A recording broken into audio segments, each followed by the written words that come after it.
বিশ্বের প্রায় সকল অঞ্চলেই ইসলাম ধর্মের অনুসারীদের দেখতে পাওয়া যায়। এর মধ্যে দক্ষিণ এশিয়া, মধ্যপ্রাচ্য এবং আফ্রিকায় অধিকাংশ মুসলিম দেশগুলোর অবস্থান। এই মুসলিম দেশগুলো তাদের বিশাল মরুভূমি, অফুরন্ত তেলের ভাণ্ডার, আকাশচুম্বী ভবন এবং পর্যটকদের জন্য অধিক পরিচিত। পাশাপাশি দেশগুলো আর্থিকভাবে অত্যন্ত শক্তিশালী এবং সমৃদ্ধ। আজকের এই ভিডিওতে আমরা জানব বিশ্বের সবচেয়ে ধনী 10টি মুসলিম দেশ সম্পর্কে। তো এই তালিকায় কোন কোন দেশ রয়েছে এবং বাংলাদেশ কত নম্বর অবস্থানে রয়েছে তা জানতে ভিডিওটি শেষ পর্যন্ত দেখতে থাকুন। তো চলুন কথা না বাড়িয়ে মূল ভিডিওতে চলে যাই। এই তালিকার 10 নম্বর অবস্থানে রয়েছে লিবিয়া। লিবিয়া উত্তর আফ্রিকার ভূমধ্যসাগরের দক্ষিণ তীরে অবস্থিত একটি দেশ। দেশটির রাজধানীর নাম ত্রিপলি এবং এই দেশটির জনসংখ্যা প্রায় 70 লক্ষ। মাথাপিছু আয় হিসেবে দেশটি বিশ্বের 10ম ধনী মুসলিম দেশ। বর্তমানে দেশটির মাথাপিছু আয় প্রায় 22,900 মার্কিন ডলার, যা বাংলা টাকায় প্রায় 25 লক্ষ টাকা। লিবিয়ার অর্থনীতি পেট্রোলিয়াম খাতের উপর নির্ভরশীল। লিবিয়ার প্রায় সমস্ত বৈদেশিক মুদ্রা পেট্রোলিয়াম রপ্তানি করে অর্জন করা হয়। এই তালিকার 9 নম্বর অবস্থানে থাকবে মালয়েশিয়া। মালয়েশিয়া 13টি রাজ্য এবং 3টি ঐক্যবদ্ধ প্রদেশ নিয়ে গঠিত দক্ষিণ পূর্ব এশিয়ার একটি দেশ।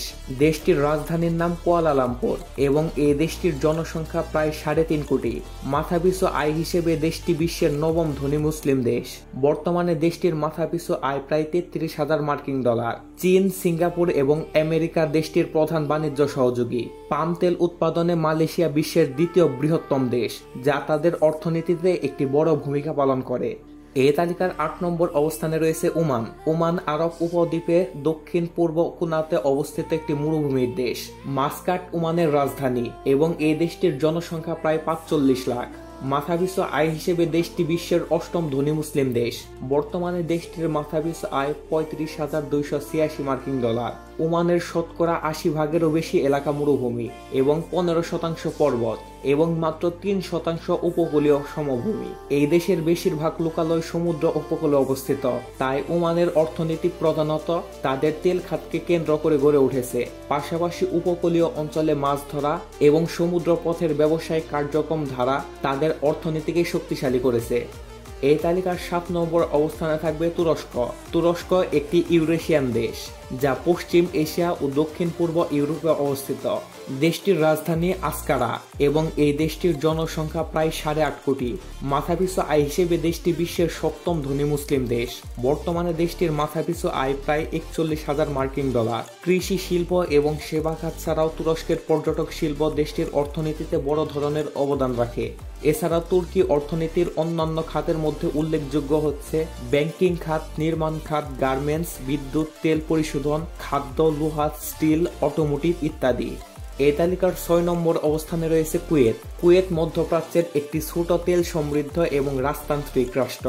এই দেশের রাজধানীর নাম কুয়েত সিটি এবং এই দেশের জনসংখ্যা প্রায় 43 লাখ। মাথাপিছু আয় হিসেবে দেশটি বিশ্বের 6ষ্ঠ ধনী মুসলিম দেশ। বর্তমানে দেশটির মাথাপিছু আয় 51,000 মার্কিন ডলার। পূর্বে কুয়েত পারস্য উপসাগর অঞ্চলের নৌকা নির্মাণের কেন্দ্রস্থল ছিল। বর্তমানে কুয়েতের অর্থনীতি পেট্রোলিয়াম ভিত্তিক এবং ইস্পাত উৎপাদন কুয়েতের 2য় বৃহত্তম শিল্প। এছাড়াও কুয়েতি দিনার বিশ্বের সকল মুদ্রাগুলোর মধ্যে সবচেয়ে মূল্যবান মুদ্রা। এই তালিকার 5 নম্বর অবস্থানে রয়েছে বাহরাইন। বাহরাইন পারস্য উপসাগরের পশ্চিম অংশে 36টি দ্বীপ নিয়ে গঠিত একটি দ্বীপ রাষ্ট্র। দেশটির রাজধানীর নাম মানামা। এই দেশটির জনসংখ্যা প্রায় 14 লাখ। মাথাপিছু আয় হিসেবে দেশটি বিশ্বের 5ম ধনী মুসলিম দেশ। বর্তমানে দেশটির মাথাপিছু আয় 57,000 মার্কিন ডলার।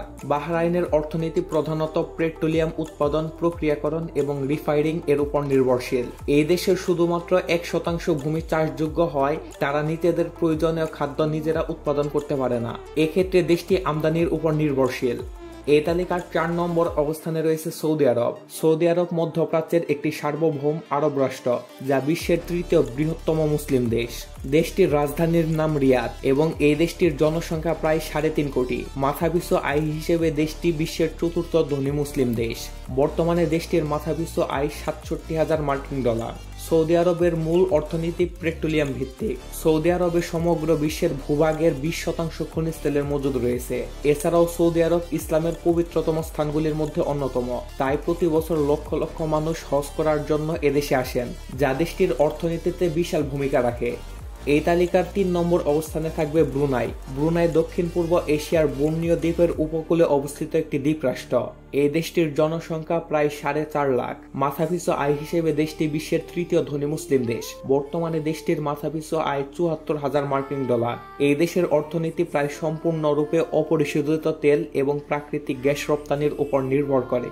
দেশটির জনসংখ্যা অনেক কম হওয়ায় এদেশের নাগরিকদের জীবনযাত্রার মান অনেক উন্নত।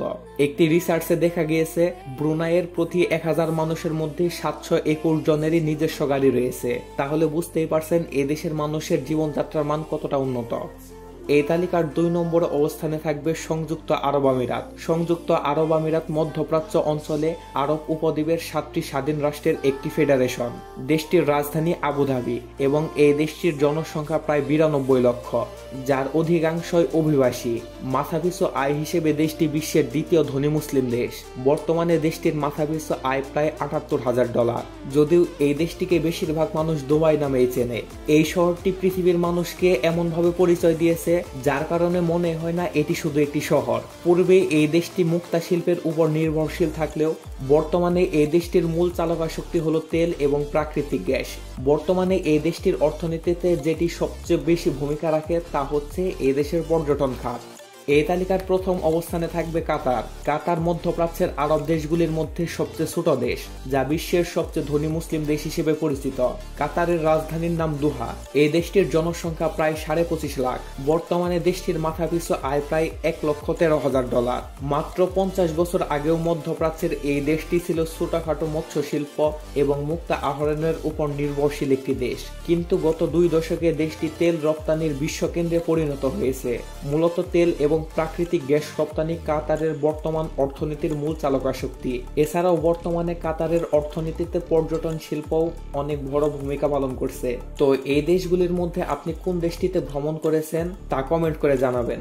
আর যদি আপনি কোনো দেশে ভ্রমণ করে না থাকেন তাহলে আপনি কোন দেশটিতে ভ্রমণ করতে চান তাও কমেন্ট করে জানাতে পারেন। এবং ভিডিওটি ভালো লাগলে ভিডিওটিতে একটি লাইক দিয়ে চ্যানেলটিকে সাবস্ক্রাইব করুন। অবশেষে আপনাদের কাছে একটি ছোট্ট অনুরোধ থাকবে 5 ওয়াক্ত নামাজ আদায় করার, কারণ নামাজ হচ্ছে বেহেশতের চাবি। তো ভালো থাকবেন, সুস্থ থাকবেন, আল্লাহ হাফেজ।